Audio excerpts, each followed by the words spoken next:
Auguste Comte is the third important thinker in the development of French sociology. He is the one who is usually considered as the founder of sociology because he actually was the person who coined the term sociology. He was greatly disturbed by the emerging changes in the society as a result of industrialization and other forces which were prevalent at that time.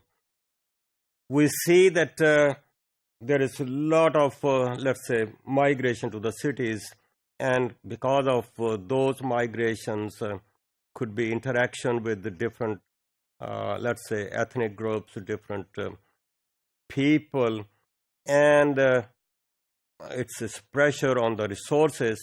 It led to all kinds of problems in that society.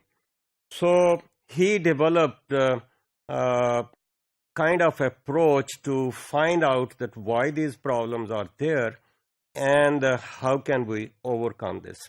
So he thought we must find out the reasons, the causes of these problems, and if we know the causes, then we can do something to overcome these problems of the society. So he considered that we should apply the same approach as being used by the natural sciences to the study of human behavior.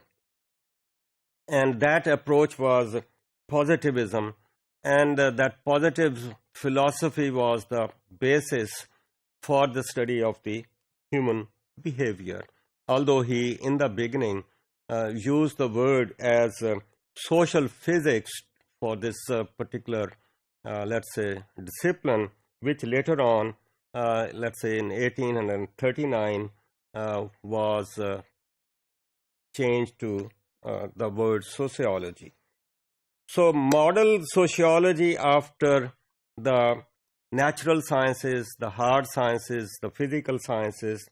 So there we see that that positivistic approach should be applied to the study of society with respect to its dynamics and also to its statics. So idea was to find out why the society becomes stable, how the societies become stable, and how do they change. So that is statics and the dynamics in the society.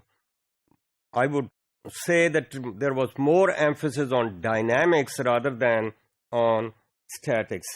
And this was because they were having all kinds of problems in the society. In order to, let's say, find out the root causes by applying the hard sciences approach, they were trying to come up with laws which could be applicable to the, let's say, functioning of the society. So he also talked about the law of 3 stages with respect to the changes in the society.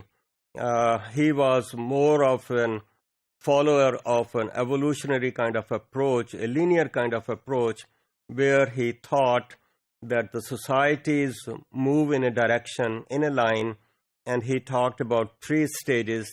One was a theological stage, the second was the metaphysical stage, and the third was the positivistic stage.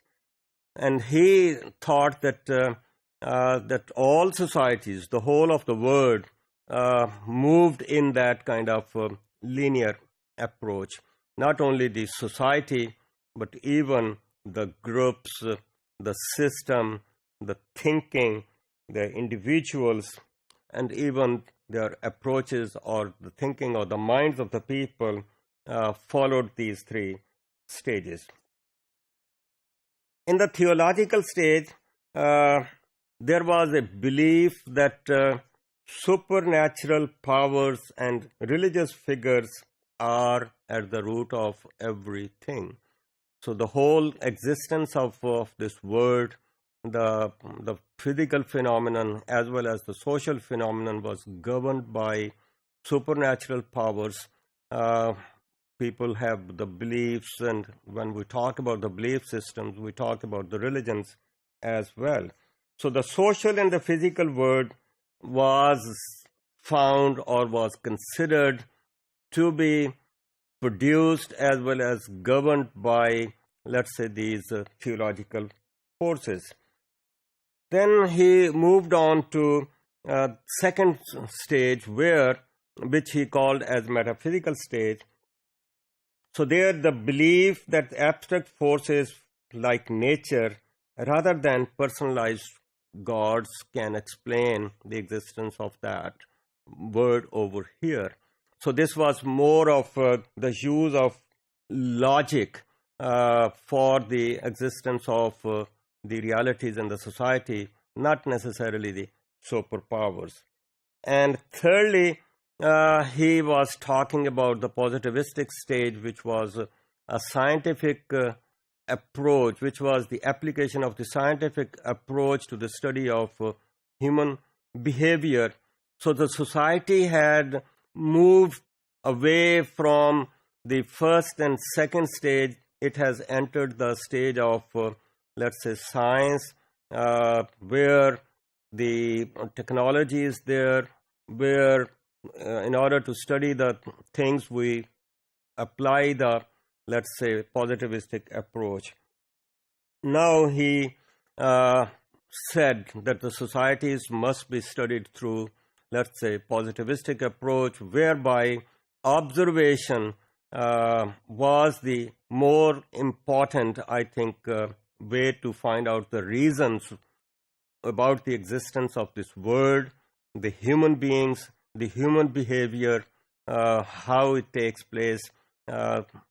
He was looking into the empirical kind application of the empirical approach to the study of societies.